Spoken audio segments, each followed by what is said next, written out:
skleroderma. Jadi skleroderma itu adalah suatu kelainan autoimun yang mana mengenai jaringan ikat, dan penebalan ini dan pengerasan ini pada kulit ternyata disertai dengan kelainan pada multisistem, bukan hanya pada kulit saja tetapi pada semua organ. Tapi kalau tipe yang sudah menyebar, yang melebihi dari 30%, apalagi sampai 70%, itu mulai lebih luas penyebarannya. Bisa terjadi pengerasan dan penebalan kulit, yaitu pada bagian lengan atas, pada paha, pada bagian badan. Selain itu yang lebih parah lagi akan menyerang pada bagian jantung, di mana terjadi kegagalan pada jantung.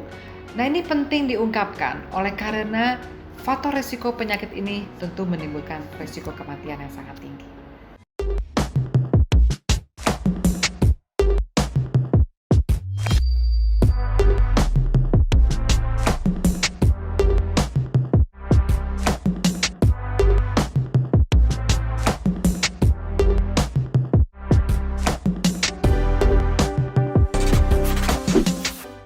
Assalamualaikum warahmatullahi wabarakatuh. Halo pemirsa beauty semua, apa kabar? Pada kesempatan ini saya akan mengungkapkan lagi masalah penyakit autoimun yang mana bisa terjadi pada kulit dan juga pada organ-organ sistemik yang bisa menimbulkan kematian. Nah, penyakit yang sekarang akan saya ungkap adalah tentang skleroderma. Jadi skleroderma itu adalah suatu kelainan autoimun yang mana mengenai jaringan ikat, di mana dia bermanifestasi sebagai adanya kulit yang menebal dan mengeras dan juga bisa melibatkan organ-organ sistemik seperti misalnya pada paru, pada jantung, pada ginjal. Tentunya ini akan menimbulkan suatu yang fatal. Dan penyakit ini memang sudah banyak tersebar di seluruh dunia juga, tapi seperti biasa penyakit autoimun lebih banyak pada wanita. Dan penebalan ini dan pengerasan ini pada kulit ternyata disertai dengan kelainan pada multisistem, bukan hanya pada kulit saja tetapi pada semua organ. Dan umur biasanya terserang antara umur reproduktif, yaitu sekitar umur 30 sampai umur 50 tahun. Nah, sampai saat ini memang etiologi untuk autoimun ini masih banyak diperdebatkan. Tetapi memang ada beberapa kepustakaan mengatakan bahwa penyebabnya itu diketahui sebagai penyebab yang sifatnya kompleks, yaitu adanya hubungan kelainan imunitas tadi, autoimun, dengan pembuluh darah atau vaskuler, sehingga menyebabkan adanya pengerasan atau disebut dengan fibrosis. Jadi kalau kita lihat di sini penyebabnya ada berbagai hal. Jadi ada penyebab dari genetik, di mana ada seseorang yang memang diturunkan mempunyai resiko untuk terjadi penyakit seperti ini. Jadi ada hubungan genetik itu, yaitu adanya sejumlah kelainan imunitas, sistem imunnya, di mana ada proses yang menyebabkan dia menjadi fibrosis. Dan juga ada faktor lingkungan yang berpengaruh. Misalnya itu karena faktor daripada bahan-bahan toksik, ya, bahan-bahan juga obat-obatan yang bisa berpengaruh. Dan juga ada gangguan pada pembuluh darahnya yang disebut dengan vaskulopati. Tentu terjadi yang disebut dengan peradangan dan adanya trombosis di situ.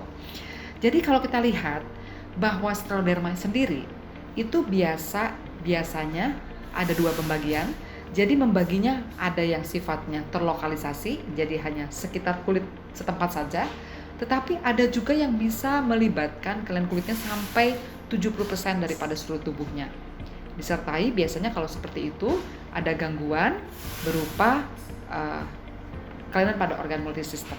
Jadi ada yang terbatas, ada kelainan itu yang meliputi keseluruhan daripada seluruh tubuh, di mana melibatkan lebih daripada 70% dan dilibatkan juga adanya organ-organ sistemik yang terkena. Nah, kalau tipe yang terbatas, biasanya dia hanya terjadi pengerasan dan penebalan pada kulit wajah dan tangan saja. Dan ini perkembangannya lambat, itu bisa bertahun-tahun.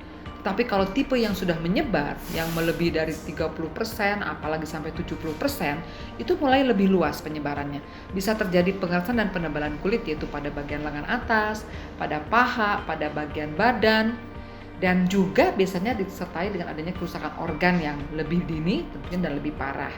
Jadi bisa terjadi pada jari tangan, kelainannya biasanya bermanifestasi berupa adanya kelainan-kelainan yang disertai dengan kelainan pembuluh darah atau vaskulopati. Jadi terjadi adanya disebut dengan sindrom Raynaud, ya. Di situ juga ada terjadi kalsinosis, jadi ada gangguan daripada tulang di sekitar jari tersebut, ya, dan juga ada telangitis pelebaran pembuluh darah.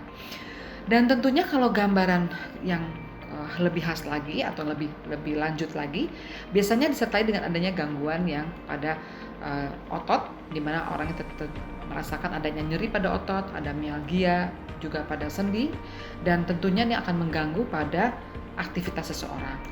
Selain itu yang lebih parah lagi akan menyerang pada bagian jantung, di mana terjadi kegagalan pada jantung, dan juga pada paru-paru yang mana tentunya akan menyebabkan pergerakan paru-paru terbatas karena menyebabkan fibrosis, sehingga ini akan mengganggu jelas pada kualitas hidup seseorang, bisa berakibat pada fatal. Selain itu organ lain yang terserang adalah ginjal. Tentunya ini menyebabkan pembuluh darah menjadi tinggi, hipertensi, dan juga ada darah yang keluar pada saat kencing, ada hematuri disebutnya, dan juga tentunya ada gangguan-gangguan lain. Jadi pada pemeriksaan laboratorium yang harusnya tidak boleh ada protein yang keluar dari aliran pada saat kencing, tentunya akan ada keluar, disebut dengan proteinuria. Nah, organ lain yang terkena yaitu adalah pada pencernaan atau disebut dengan gastrointestinal. Nah, kalau sudah mengenai organ ini, tentunya orang yang terkena akan terganggu sekali. Dia tidak bisa makan, kemudian dia rasanya panas, kemudian panas di dalam tubuh terasa panas, kemudian dia ada mual, muntah, malah bisa juga gangguan pencernaan, bisa tidak bisa buang air besar, ataupun ada diare, perut menjadi kembung, ya, ada gangguan pada pencernaan, tidak bisa terserap makanan, dan yang lebih lanjut lagi tentunya menjadikan gangguan malnutrisi atau memang menjadi kurus sekali, ya, tandanya karena tidak bisa menyerap makanan yang dibutuhkan. Tentu untuk mendiagnosis penyakit ini dapat dilihat secara adanya tadi kelainan kulit yang mengeras dan menebal, apakah ini yang terlokalisasi pada wajah dan tangan atau yang sudah menyebar. Dan tentu ini harus dilakukan pemeriksaan yang seksama. Jadi harus mendatangi dokter ahlinya. Kemudian dapat juga ditambah lagi dengan pemeriksaan yang khusus, pemeriksaan pada organ-organnya sudah organ mana yang sudah terkena. Tentunya dengan pemeriksaan laboratorium, USG atau foto paru, dan yang paling penting juga dilakukan biopsi pada kulitnya untuk melihat hasil-hasil tersebut. Nah, untuk melakukan penata laksanaannya, tentu ini dibutuhkan adanya obat-obatan yang khusus untuk kasus-kasus seperti ini. Nah, ini penting diungkapkan oleh karena faktor resiko penyakit ini dapat diturunkan apabila tentunya kita memeriksakan diri kepada dokter secara rutin untuk mengetahui apakah kita mempunyai faktor resiko penyakit autoimun atau juga misalnya ada keluarga yang menderita skleroderma.